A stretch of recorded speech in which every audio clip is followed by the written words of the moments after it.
सहारे का सहारा बाबा खाटू श्याम हमारा, ऐसे बने खाटू श्याम भगवान। खाटू श्याम भगवान को श्री कृष्ण जी के कलयुगी अवतार के रूप में जाना जाता है। ऐसे कहे जाने के पीछे एक पुरानी कथा है। राजस्थान के सीकर जिले में इनका भव्य मंदिर स्थित है, जहां हर साल बड़ी संख्या में श्रद्धालु आते हैं। लोगों का विश्वास है कि बाबा श्याम सभी की मुरादें पूरी करते हैं, रंग को राजा बना सकते हैं। बाबा खाटू श्याम का संबंध महाभारत काल से माना जाता है। ये पांडु पुत्र भीम के पौत्र थे। ऐसी कथा है कि खाटू श्याम जी की अपार शक्ति और क्षमता से प्रभावित होकर श्री कृष्ण जी ने इन्हें कलयुग में अपने नाम से पूजे जाने का वरदान दिया। लक्षाग्रह की घटना में प्राण बचाकर वन में भटकते पांडवों की मुलाकात हिडिंबा नाम की राशि से हुआ। ये भीम को पति रूप में प्राप्त करना चाहती थी। माता कुंती की आज्ञा से भीम और हिडिंबा का विवाह हुआ, जिससे घटोत्कच का जन्म हुआ। घटोत्कच का पुत्र हुआ बर्बरीक, जो अपने पिता से भी शक्तिशाली और मायावी था। बर्बरीक देव का उपासक था। देवी के वरदान से उसे 3 दिव्य बाण प्राप्त हुए थे, जो अपने लक्ष्य को भेद कर वापस लौट आते थे। इनकी वजह से बर्बरीक अजय हो गया था। महाभारत के युद्ध के दौरान बर्बरीक युद्ध देखने के इरादे से कुरुक्षेत्र आ रहा था।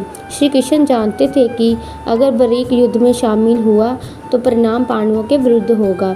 बर्बरीक को रोकने के लिए श्री कृष्ण गरीब ब्राह्मण बनकर बर्बरीक के सामने आए।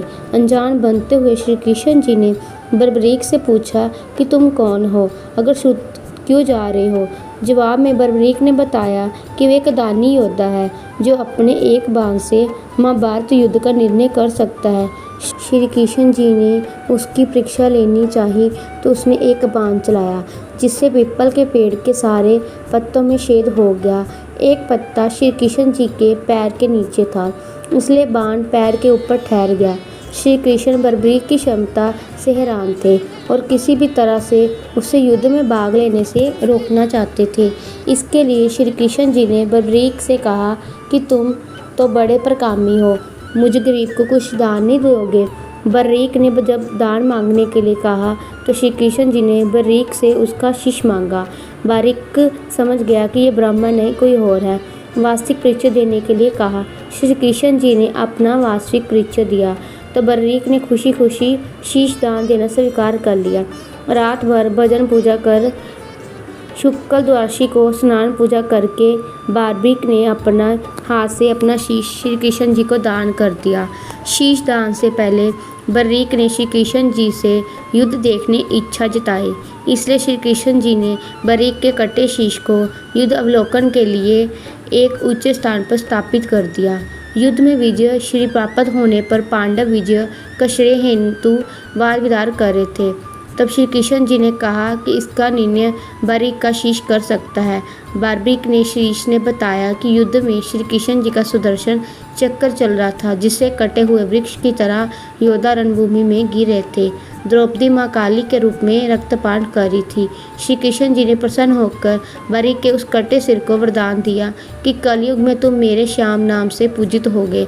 तुम्हारे स्मरण मात्र से भक्तों का कल्याण होगा, धर्म अर्थ काम मोक्ष की प्राप्ति होगी। दर्शनोपरांत बाबा श्याम खाटू धाम में स्थित श्याम कुंड से प्रकट हुए थे। श्री कृष्ण विराट शालिग्राम रूप में 1777 से खाटू श्याम जी के मंदिर में स्थित होकर भक्तों की मनोकामनाएं पूर्ण कर रहे हैं। प्रत्येक वर्ष होली के दौरान खाटू श्याम जी का मेला लगता है। इस मेले में देश विदेश से भक्तजन बाबा खाटू श्याम जी के दर्शन के लिए आते हैं। इस मंदिर में भक्तों की गहरी आस्था है।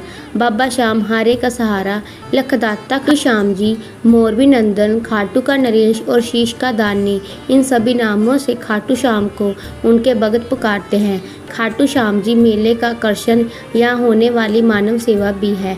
बड़े से बड़े घराने के लोग आम आदमी की तरह यहाँ आकर श्रद्धालुओं की सेवा करते हैं।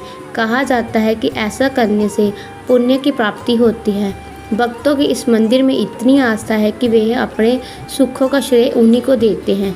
भक्त बताते हैं कि बाबा खाटू श्याम सभी की मुरादें पूरी करते हैं। खाटू धाम में आस लगाने वालों की झोली बाबा खाली नहीं रखते।